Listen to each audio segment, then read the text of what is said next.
wadarta guud ee mitritan ee raashinkaas oo aan qaybin doono waxa weeyaan waa 12,800 oo mitritan waay 12,800 oo mitritan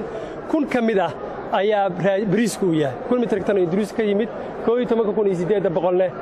dalka Turkiga ayaan macallada ummadda Soomaaliyeed u keenay waxaana loo qaybiyay dawlad goboleedka oo dhan ayaa si equal ah loogu qaybiyay dawlad goboleed kasto waxay yeelanaysaa 1,500 oo mitritan ay yeelanaysaa oo bariisku oo burku yahay 1,020 mitritan sokortuna tahay 370 mitritan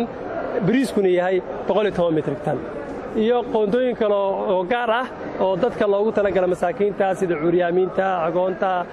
isbitaalada qaar kamid ah loogu talagalay 1,400 oo mitritan ah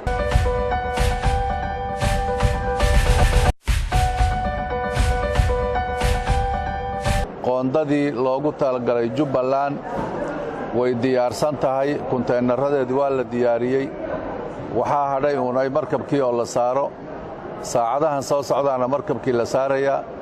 sidaas uuna markabkaasi ku dhaqaaqaya asagoo tagaya Jubbaland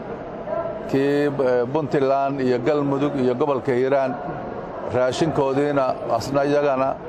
diyaarintii baa ku socota markabkiina wuu taagan yahay marka hawshii si qurux badan ay u socotaa oo dardar leh oo aad u xamaas leh ay u socotaa